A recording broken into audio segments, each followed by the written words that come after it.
Καταρχάς, να ξεκινήσουμε τα βασικά. Γιατί το YouTube channel, ένα κανάλι λοιπόν στο YouTube, είναι σημαντικό για μια επιχείρηση σήμερα? Το YouTube είναι η δεύτερη μεγαλύτερη μηχανή αναζήτησης. Όλοι ψάχνουν να βρουν κάτι. Ένα τραγούδι, μια πληροφορία, ένα βιντεάκι που θα τους δώσει οδηγίες για ένα χόμπι ή για μια ενασχόλησή τους. Άρα είναι κάτι το οποίο όλοι πρέπει να μπουν και όλοι πρέπει να έχουν παρουσία εκεί.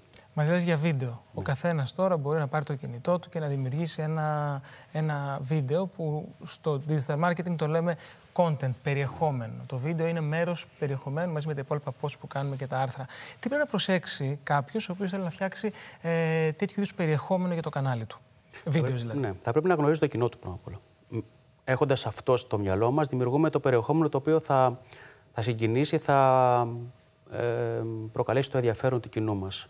Άρα είναι ένα βίντεο με οδηγίες, είναι ένα βίντεο για την περιοχή που είναι το ξενοδοχείο μας, ένα βίντεο που θα δίνει κάποιες πληροφορίες για το προϊόν, κάτι το οποίο θα συγκινήσει και θα προξενήσει το ενδιαφέρον στο κοινό μας.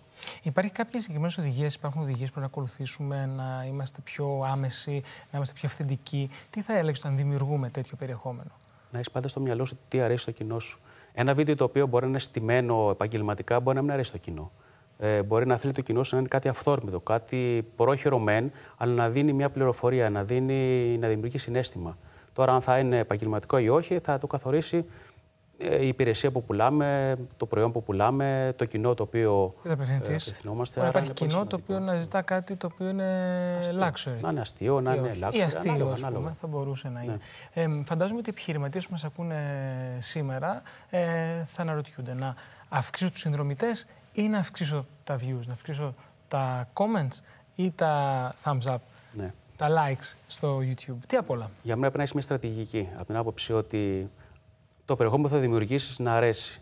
Αυτό θα σου δώσει τη δυνατότητα και να αυξήσεις τους συνδρομητές και τα views και τα like. Είναι λοιπόν πολύ ξεκάθαρο ότι πριν ξεκινήσεις την προσπάθειά σου, να βάλεις ένα πλάνο ετήσιο, να δεις πού αυτό θα σε οδηγήσει.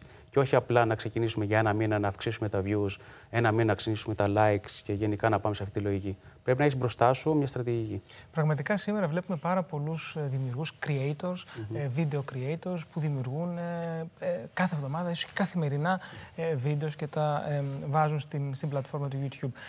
Και λένε ότι βγάζουν χρήματα. Μπορείς να βγάλεις χρήματα από το YouTube, μπορείς να αυξήσεις τα έσοδά σου μέσα από ένα κανάλι στο YouTube. Ναι, υπάρχουν αρκετοί τρόποι. Μπορείς να πουλάς, να κάνεις τοποθέτηση προϊόντων, για παράδειγμα. Να έρθεις σε συμφωνία με εταιρείες οι οποίες θα σου δώσουν προϊόντα, να διαφημίσεις και εσύ θα πληρωθείς από αυτά. Ή μπορεί να έχεις τη δυνατότητα να πληρώνεσαι με τα views. Ή ακόμα τα super chat, όπου όταν εσύ κάνεις ένα live, να υπάρχει από κάτω το super chat, όπου ο άλλος μπορεί να δίνει χρήματα σε σένα σαν ανταμοιβή για αυτά που εσύ λες. Άρα λοιπόν υπάρχουν αρκετοί τρόποι. Το θέμα εσύ πρέπει να δημιουργήσεις περιεχόμενο το οποίο θα αρέσει. Για μένα πρέπει να βλέπεις τα νούμερά σου. Ανέβασες ένα βίντεο που έχει να κάνει με διακοπές στην Ήο, για παράδειγμα. Πόσο σοβαρό ήταν αυτό το βίντεο, πόση πληροφορία έδωσε.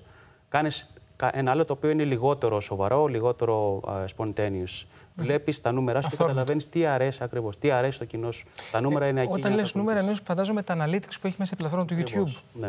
Άρα λοιπόν βλέπεις πότε ξεκίνησε να σε βλέπει, σε ποιο λεπτό έφυγε. Άρα βλέπεις πράγματα, τις ηλικίες, τις περιοχές, τις χώρες. Τα νούμερα είναι εκεί για να τα αξιοποιήσεις και για να καταλάβεις τι αρέσει και τι δεν αρέσει στο κοινό σου.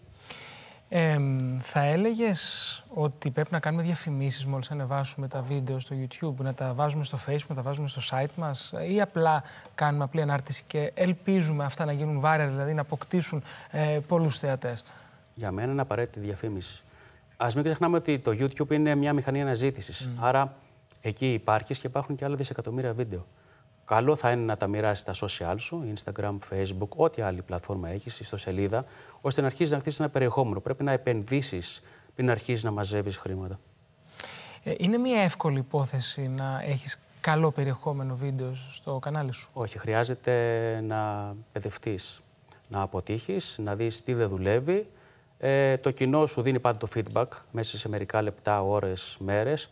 Άρα για μένα, διαβάζοντας με ειλικρίνεια τα νούμερά σου, θα καταλάβεις τι αρέσει και τι δεν αρέσει. Βλέπω εστιάζεις αρκετά στα νούμερα. Ναι, είναι εκεί πέρα τα νούμερα που σου δίνουν αμέσως τι κατάφερες. Και είναι πολύ σημαντικό για ένα επιχειρηματία, γιατί και creators επιχειρηματίες είναι, να βλέπουν άμεσα αυτό που έχουν δημιουργήσει αν αρέσει. Δεκαετία του 80 και του 90 αυτό δεν υπήρχε. Και πολύ σύντομα, στο marketing λέμε ότι κάθε δράση πρέπει να έχει ένα call to action, κάτι να κάνει ο χρήστης. Ναι. Τι μπορεί να είναι αυτό σε ένα βίντεο? Γράψε το κανάλι μου ή δες κάτω στην περιγραφή που αλλού βρίσκομαι, αυτό ιστοσελίδα μου. Πάντα πρέπει να υπάρχει κάτι για να κλείνει ωραία το βίντεο και να καταφέρεις να κρατάς τους συνδρομητές σου ζεστούς. Δημήτρη, ευχαριστούμε πάρα πολύ για σήμερα. Ευχαριστώ. Συζητήσαμε μόλις για το YouTube, πόσο σημαντικό είναι, τα βίντεο, πώς μπορούν να μας βοηθήσουν να αποκτήσουμε μια μεγαλύτερη κοινότητα πελατών και ανθρώπων που ενδιαφέρονται για την επιχείρησή μας. Και φυσικά συζητήσαμε για την οικογενειακή διαμεσολάβηση. Είδαμε πόσο σημαντική, χρήσιμη και απαραίτητη είναι και πώς μπορεί να μας γλιτώσει από άλλα προβλήματα. Με αυτό σας δίνω ραντεβού την επόμενη εβδομάδα με ένα διαφορετικό επιχειρηματικό θέμα. Είστε επανειδήν.